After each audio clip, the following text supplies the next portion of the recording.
Bom, galera, dando continuidade ao capítulo termoquímica, vamos falar agora de calor de reação, a grande e famosa entalpia. Por quê?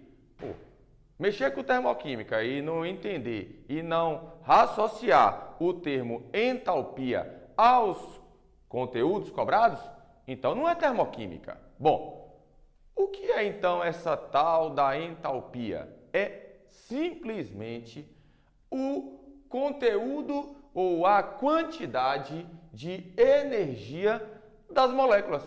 Ou seja, cada molécula, cada substância tem a sua energia. Para você falar aí, bora lá? Energia. Entalpia é a energia interna da molécula. Bom, se você sabe que é o conteúdo de energia, Augusto, tem algum símbolo que é utilizado para entalpia? Claro que tem. O símbolo é H. Agora, olha que legal. É impossível calcular a entalpia de cada substância de forma isolada. O que é o comum?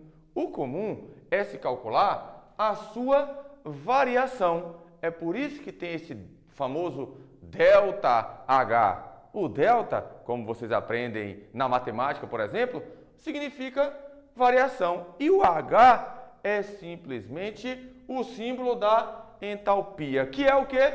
A energia interna das moléculas, que de forma isolada é muito difícil de ser calculada. Então, impossível calcular a entalpia de cada substância, ou seja, que cada substância apresenta, porém, dá para se calcular a variação dessa entalpia em relação às substâncias, calculada como a partir do ΔH, que vocês irão acompanhar no nosso tópico 5 com o tio Elan, como se calcula o ΔH de uma reação. Tem algumas fórmulas, fatos para você observar com relação a esse cálculo do ΔH. Uma delas eu vou te mostrar aqui agora. Eu posso calcular pela entalpia dos produtos menos entalpia dos reagentes. Observe aí agora. Numa reação química, onde eu tenho reagentes e eu tenho produtos, a entalpia final, que é a entalpia dos produtos, menos a entalpia inicial, que é a entalpia dos reagentes. O que eu estou calculando? A sua variação. Agora preste bem atenção. Lembre-se, a variação é sempre calculada em sistemas que apresentam troca de calor.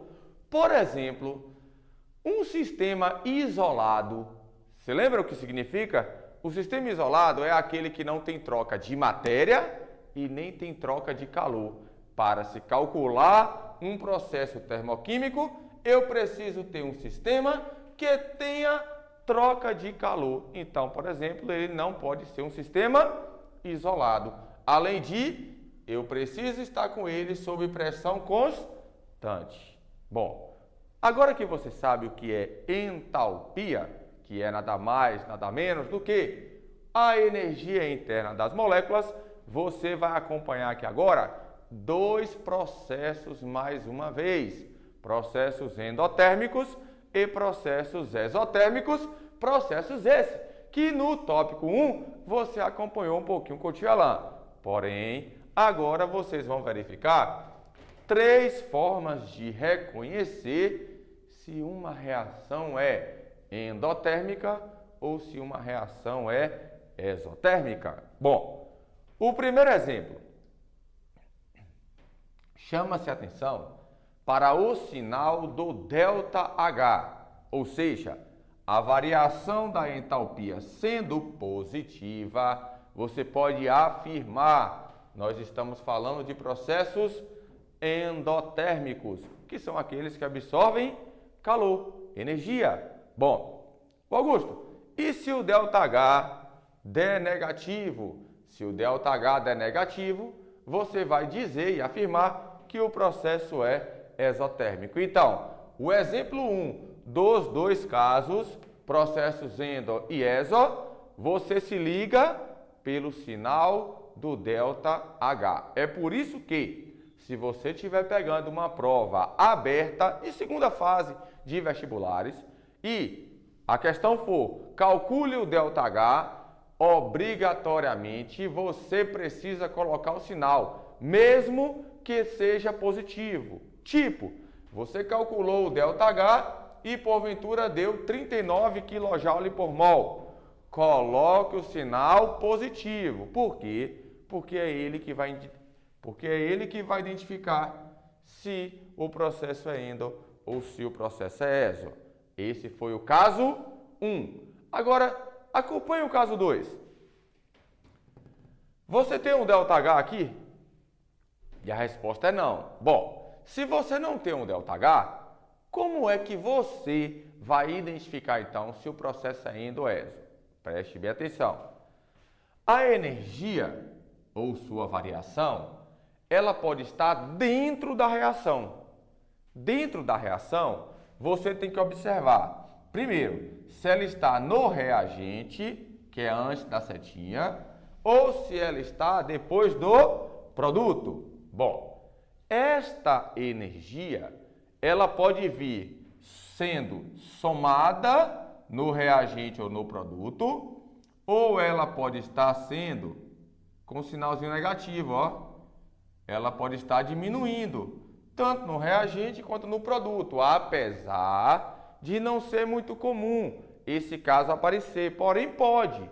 Mas para isso, nós do 360 criamos uma dica, que é a dica do 360. Bom, você já jogou o jogo da velha? Se já jogou o jogo da velha, nos intervalos das aulas, poxa, aquela aula tá meio chata e tal, vamos jogar? Vamos. Jogo da velha. X bolinha, esse é o jogo da velha. Porém, você vai jogar com sinais positivos e negativos. E aí eu vou te explicar agora que você não precisa ficar, meu Deus, será que é positivo, negativo? Onde é que ele está? É endo ou exo? Para o exemplo 2, esse jogo da velha resolve tudo. Como é? Bom, só precisa gravar um deles. Por exemplo, energia somada nos reagentes. Energia somada nos reagentes. Se for somada nos reagentes, o processo é endotérmico. Acabou, parceiro. Se você conseguiu gravar isso aqui, o restante sai por diferença. Por exemplo, se somar nos reagentes a energia é um processo endotérmico, você não pode chegar aqui e colocar somar no produto. Porque se somar no reagente já é endo, somar no produto não pode ser endo também. Beleza? Bom, então quer dizer que você não pode colocar o sinal positivo aqui. Tá, então e para ser exo? Tem que ser o quê? Será que você pode colocar um sinal positivo aqui? Somar nos reagentes é exo. Não, mas se somar nos reagentes já era endo, tu não pode colocar o sinal positivo aqui. Então qual é o único lugar do jogo da velha que aceita o positivo? Aqui, ó. Vamos interpretar agora? Se a energia estiver somada nos reagentes, processo endotérmico. Mas, se a energia estiver somada nos produtos, o processo é o quê? Somada nos produtos, exotérmica. Augusto, mas você falou que poderia aparecer o negativo. Olha como é que ficou fácil agora. Venha preencher o jogo da velha. Bom, se essa energia tivesse sendo diminuída dos reagentes, diminuiu nos reagentes, você continua falando que é endo? Não, diminuiu nos reagentes, agora é um processo o quê? Exotérmico. E se diminuir, Augusto? Nos produtos. Se diminuir nos produtos, ele é o quê? Pronto, o jogo da velha, ele fala tudo para você sobre o caso 2. Qual é o caso 2? Energia sendo somada ou diminuída dentro da reação e não mais sendo explícita nos valores de ΔH. Então, caso 1, ΔH, eu olho para o sinal. Caso 2, energia dentro da reação e eu preciso apenas aprender o jogo da velha que eu faço todos os casos. E o caso 3? Bom, o caso 3 é o caso onde vai te apresentar graficamente para você identificar se o processo é endo ou se o processo é exo. Vamos lá? Entendeu o gráfico? A setinha, ela mostra para o produto. Bom, então eu tenho reagente virando produto. Eu tenho reagente virando produto. Bom, vamos atribuir dois valores hipotéticos, um maior e um menor. Tipo, 10 para o maior, 5 para o menor. Só para comprovarmos, graficamente falando, toda vez que a entalpia do produto for maior do que a entalpia do reagente, o ΔH vai ser maior que zero. Aí você fala, mas como assim, Augusto? Prove aí para mim.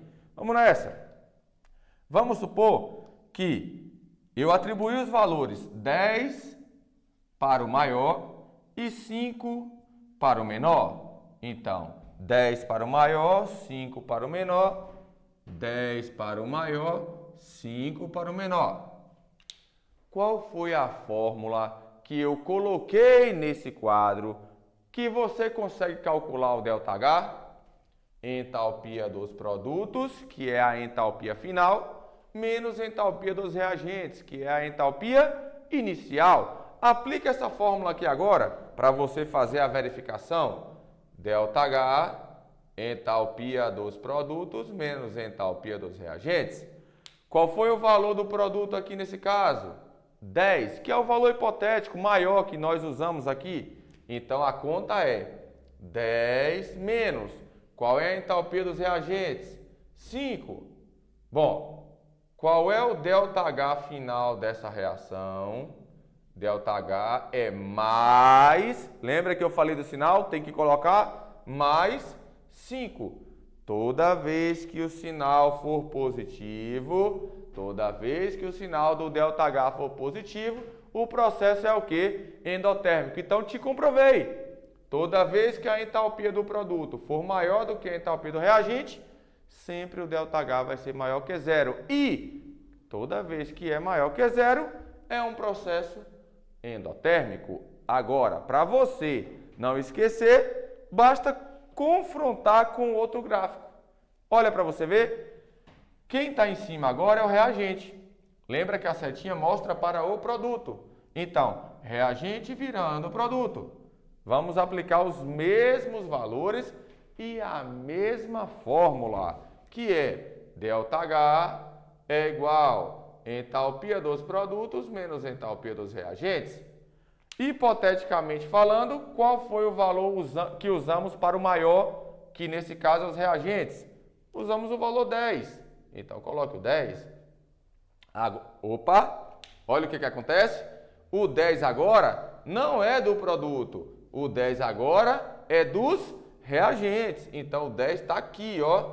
Do produto é quanto, Augusto? Do produto agora é 5. Pronto. Então, ΔH é igual. 5 menos 10, deu quanto? Menos 5. Então se o sinal do ΔH ele aparece negativo, se ele aparece negativo, o que foi que você aprendeu?